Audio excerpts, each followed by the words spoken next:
about putting you still here, Granny. What's that? Drysdale place is downwind. The smell of your corn liquor or brewing is going to drive poor Miss Drysdale right out of her mind. She's a drinking woman. How do you know, Uncle Jay? Well, he kind of let it slip out. Remember when we was unloading this from the truck? Yeah? He says to me, what's that? I said, that's a still for making corn liquor. He turned kind of white and trembly, and he says, oh, please don't ever let my wife see that. I reckon she just can't leave the stuff alone. Some folks like that. Terrible. Come to think of it, that's how come she's in Boston. What kind of drinking? Yeah, Miss Hathaway says she goes all over every place looking to get cured. Them silly cures no good. The minute you go to taking it away from them, they want it all the more. I could cure Mrs. Drysdale of her drinking in 2 days. How, Granny? I just tell her she could have all she wanted. When they find out you don't care if they drink, they don't care to drink. That sure would be a blessing. Over here, Ellie, now. No more talk about drinking. Hey, look, everybody. Ella Mae's wearing a dress. How, Mr. Drysdale's in the house to see you. All right. My, ain't she pretty? Yeah. But, Ellie, you're showing too much bare hop. Well, that ain't her fault, Granny. She just got the dress on backwards. Ellie, honey, put it on the other way around. All right. Hold it. Hold on. The world kind of a dress is that? Well, Miss Hathaway says it's a California sundress. Wouldn't let no son of mine wear it. The daughter neither. Granny, you'd best get her into something decent whilst I talk to Mr. Drysdale. Uncle Jay, can I go swimming in the cement pond? Oh, I reckon so, Jethro. But this ain't like the swimming hole back home. You can't go in there without no clothes on. I can't? No, sir. Okay, Uncle Jay.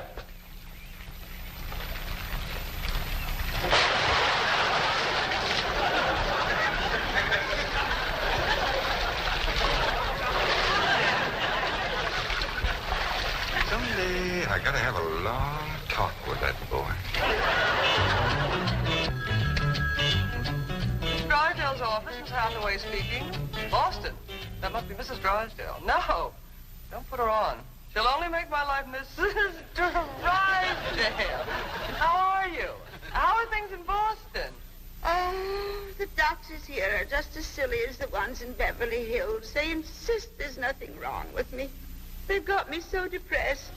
I just had to call and talk to my darling. Are you taking good care of him? Oh, yes. As a matter of fact, he's stretched out on the sofa right now having his nap. How sweet. Well, the moment he wakens, you take his temperature and give him some of that flu medicine. What? He's waking now? Oh, marvelous. Put him on. Tell him Mumsy wants to hear his sweet voice.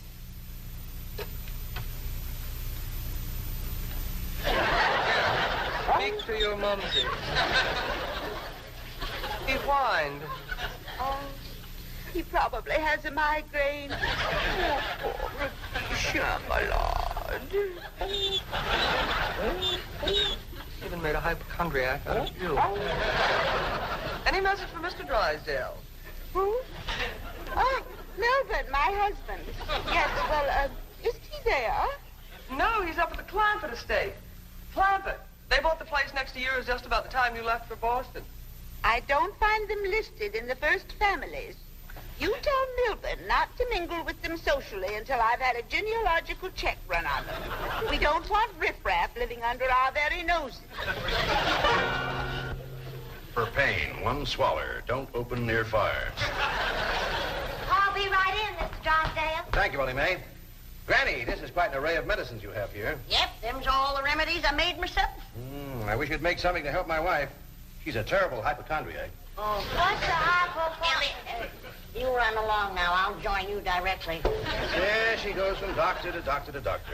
Well, I reckon the doctor can't help what's ailing her. Of course they can. It's psychosomatic. But she insists on prescriptions. Oh, I wish you could see our bedroom. Bottles all over the place. I plead with her. I hide the stuff. She always finds it or gets more. You think that's a lot of bottles? You should see my wife after a trip to the pharmacy. Why, she's so loaded she can hardly stagger up the stairs. Sit down, Mr. Drysdale sets herself. And she has a dog. A perfectly healthy poodle. Now, would you believe that she Don't tell me. laps it up just like she does? Lord, you're sure toting a heavy burden. Now, maybe I can help you. Now, if she was to think that every time that she was to...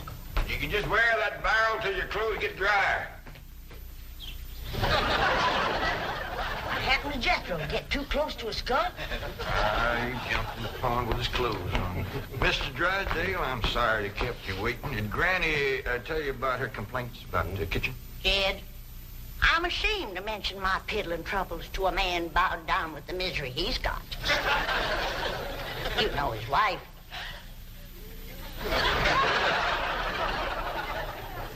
Mr. Drysdale, our hearts go out to you. And we're going to help you, ain't we, Jed? You betcha we are.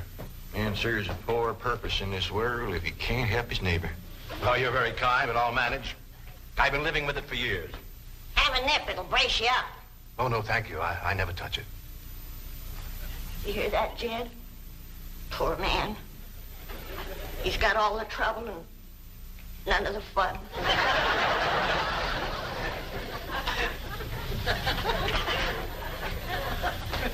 There goes a soft-hearted woman. Yeah. Now, about her complaints. Oh, yeah. Well, for one thing, that electric meat grinder has been giving Granny a heap of trouble. Electric meat grinder? Yeah, listen right here in the dish trough. Oh, it grinds the meat all right, but then you can't find it. It goes down that pipe. Granny lost 2 squirrels and a rabbit in that thing. That's a disposal. You only put things in there that you don't want. Now, Mr. Drysdale, that ain't altogether true. Granny sure wanted them squirrels and that rabbit. And another thing, this here sideways pump don't work at all. We must have carried in a barrel of water to prime that thing, but it just didn't work. Oh, there's another thing. Every once in a while, this little thingamajig here makes a ringing noise like that. There it goes again. Well, that's the telephone. Someone's calling you. I don't hear him. They're calling you on the telephone. Say hello into it. Hello. Have to lift the receiver first. Now say it. Hello. Mr. Clampett? He said my name. Can he see through this thing? No. Mr. Clampett, may I please speak to Mr. Drysdale? Well, they sure can see, or else how would they know you're standing here? That's my secretary. She knows I'm here. Yes, Miss Hathaway. Mr. Drysdale, I have some messages. But I'll be doggone. Granny! Hey, May! Come look what we got! The Clampetts have just discovered the telephone. Indeed, this is a marvelous invention. With this instrument, you can talk to anyone, any place in the civilized world. We talk to my cousin Pearl? Oh, yes, of course. Right now? Yes? Ellie Mae, run out back and fetch Jethro. Oh, wait a minute. He might not have his clothes on yet. Oh, I'll get him. Jed, is he greening us? Can we honest to goodness talk to Pearl on this thing? You heard what he said. Hello, Pearl, you old rascal. What you doing back there? I'm there ain't from this here Dallas. Oh, ladies, first, you gotta pick this thing up. Hello, Pearl, you old rascal. What you doing back there? I'm there ain't from this here Dallas. What's she saying? Ain't saying a word, you just humming. Chinese humming it too. Shut up, humming, and say something. Jethro will be right in. You ready to call Pearl? We've been a calm, but she just hums. That's a dial tone. First, you've got to dial long distance like this. Howdy, Pearl. Hello, Pearl, you old rascal. What you doing back there? I'm there ain't from this here Dallas. This is long distance. We know that, Pearl. Oh, I believe you have the operator. What's Pearl's number? Number? Operator. Just a moment. Hey, folks, Mr. Drysdale told me what y'all was up to. You can't talk to Ma on that thing. Well, look who's getting too smart for his britches. Too big for him, too. Mr. Drysdale says we can talk to her. Yeah, you think you know more than Mr. Drysdale? Well, I know Ma ain't got no telephone. Excuse me, call operator. You sure small things. And who asked you to butt in? I'll get it. I know what to do when it does that. Hello? Yeah, he's here. Well, for goodness sake. Well, sure. Well, howdy there, Miss Drysdale. Let's hear it. Margaret! Oh, how wonderful. What? Man? Oh, yes, the telephone man. Well, how are you? I'm worried, that's how I am. I'm afraid, Milburn, that you've let the wrong kind of people move in next door to us, and I'm dreadfully upset. Now, dear, you mustn't let yourself get into this condition. Control yourself. No, dear, you mustn't come home yet. No, not until we get them in shape. I mean, get you in shape. You know, now we'll wait until you're cute. Milburn, I want to meet the Clampetts as soon as possible. Now, when will that be?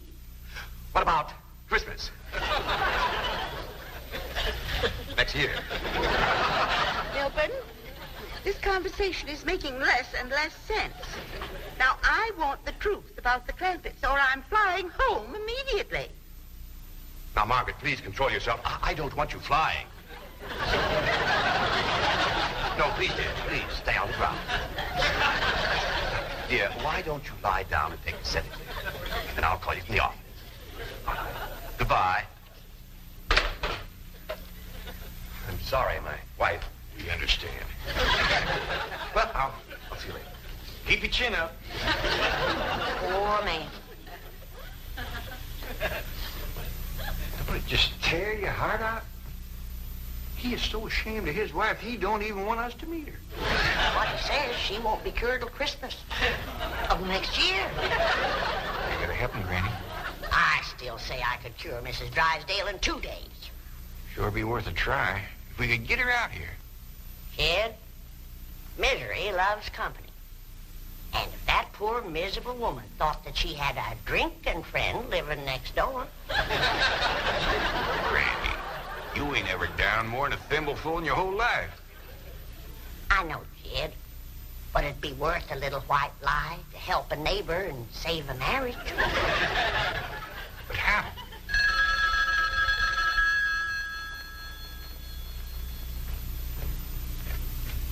Hello? Yes, ma'am. Oh, he got a stroke of luck, Granny. It's Mrs. Drysdale again. No, ma'am, he ain't here, Mrs. Drysdale, but Granny and me'd like to talk to you. We your next-door neighbors, the Clampetts. Listen, honey, I got my still set up not 50 feet from your back door. Now you come on home and you and me will get glassy-eyed, falling down crocked. We'll get juiced at eyeballs. How does that sound to you, honey? I don't hear nothing. Me neither.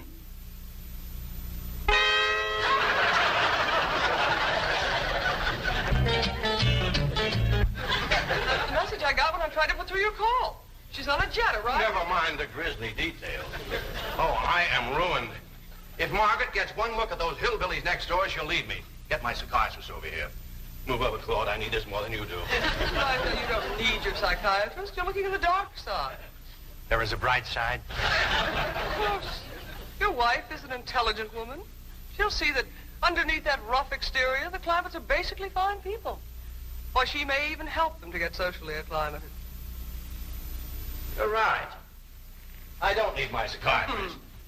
You do. Your wife will take... My wife, through whose aristocratic veins flows blood the color of bluing, considers anyone whose ancestors did not arrive on the Mayflower immigrants. Yes, she does make rather a fetish at the family tree, but... But nothing. I'm stuck. Now, I'm either going to lose my wife or my largest depositor. That's what makes the whole thing so difficult. You know, I like the Clampetts, but I love my wife. Isn't life weird? She's a snob, she's a hypochondriac, she's not young and beautiful, but I love her. And now I do need my psychiatrist. Now, Mr. Drysdale, As we used to say at Vassar, que tout devient tout éclairé. Courage will light your path. Yes, I know what I have to do. I'll go to the airport. I'll take Margaret in my arms. I'll look her in the eye and lie like a rug. I'll tell her the Clampetts have left town and put her back on the plane. I beseech you, do not become enmeshed in a web of lies. But it won't be a lie if the Clampetts are tricked into actually leaving town. But they're just getting settled. What could possibly induce them to leave town? That's your problem. Me? You expect me? But they like you. Finagle them into going to Palm Springs for a few days. No, no. I will not help you spin your deceitful web. Miss Hathaway, would you rather be an unemployed secretary or a spider with a ray? You know, I think the Clampetts might enjoy Palm Springs. Palm Springs? Where's that? It's about 125 miles from here. In the desert. Desert? Yeah, remember we crossed one of them on the way out here. All that sand? Yeah, I remember. You ain't getting me to no desert. Trees were so far apart, the woodpeckers had to tote lunch. But this is different, Granny. This is a beautiful resort with lots of trees and fine hotels and swimming pools. We got a pond for swimming right there. Ellie's out swimming right now. You didn't jump in with her clothes on, did you? I don't know. Oh, surely not. She promised to wear the lovely swim ensemble I got her. Yeah, she done just like Jethro. Here she comes with the dress shrunk clear up to her. Granny! What's the matter? All her hair come out. What? It's true. Ellie lost her beautiful hair. Heaven help her, she's bald as an eagle. Ellie Mae, take off your bathing cap. Oh, praise be. All right, but Ellie, you hadn't ought to went swimming with your clothes on and shrunk up that nice dress. This ain't a dress, is it, Miss Jane? No, dear, it's a beach jacket to wear over a bathing suit. Ellie Mae Clampett. Cover up your nakedness, child. That's the way everyone goes swimming out here. It's perfectly proper. Well, you wouldn't catch me in nothing like that. Me neither. Mr. Clampett, how would you like for a member of your family to become Princess of Palm Springs? What? They're holding a beauty contest at the Springs this week, and someone in this very room has the face and the figure to win. When the judges see her in a bathing suit... I told you I ain't putting on no bathing suit. Believe me, Mr. Clampett, this beautiful daughter of yours can win that Palm Springs beauty contest without even trying. Can we go, Pa? I'm sorry, Ellie Mae, but I just don't cotton to the notion of a bunch of strangers gawking at your bare limbs. Besides, we already know you're the prettiest. Why shame all them other girls? Run along and get some clothes on.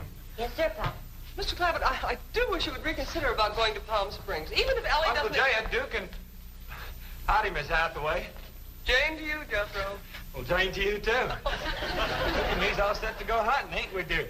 Jethro, have you ever hunted in the desert? No, ma'am. Oh, it's a fascinating place. You might even see a mirage. If there's one there, old Duke will tree it. He's the best hunting dog there is.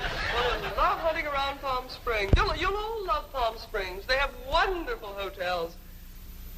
Have you ever stayed in a beautiful hotel suite? No, I ain't, darling. Granny, let's you and me go and leave these two lovebirds alone. And wait, please, let me take you all to Palm Springs. I'll tell you what. Why don't you take Jethro and Ellie Mae and me and Granny will stay here. But then Mrs. Drysdale would see. I mean... Is Drysdale coming home? Is that why you was trying to get us out of town so we wouldn't meet her? Yes, that is the reason. I'm so ashamed I could die. Yeah, now, don't go to crying about it. The way I look at it, ain't nobody got a right to be ashamed of nobody else. Good Lord made us all, and if we's good enough for him, we sure ought to be good enough for each other. I hold back on them tears. You was among friends. Why, I remember a long time ago hearing a fella say it. He said it just about right.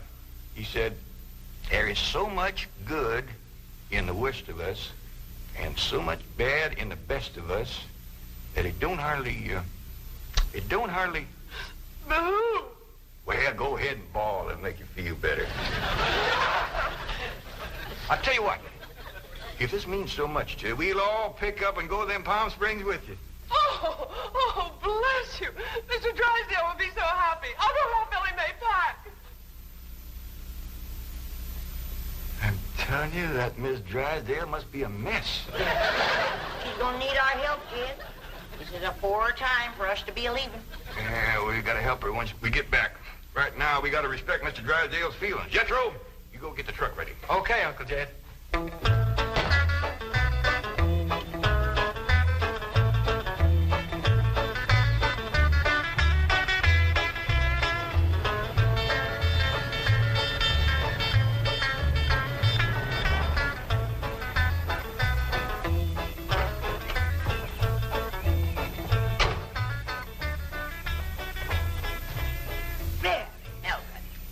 The Clampetts gardener shouldn't leave his car parked in the front driveway that way. Oh, you're absolutely right, dear, yes. Well, Margaret, don't you want to stop at home first and freshen up, take some medicine or something? Milburn, I have just flown 3,000 miles to meet the Clampetts, and I intend to meet them right now. Well, Don, they're probably out of town. You see, they travel extensively. Oh, they're wonderful people. It'd be a shame if you missed them. But I know how anxious you are to get back to Boston and your doctors. And Sonny. How is Sonny? How's he like Harvard this year? Is it Yale? Princeton? Dartmouth? Let's go ask him. Milburn, what is the matter with you? Milburn, let go. Let go, you hear me? Let go, I say. Let go. Have you gone mad? Let go, you beast. Step aside, lady. I'll shoot it.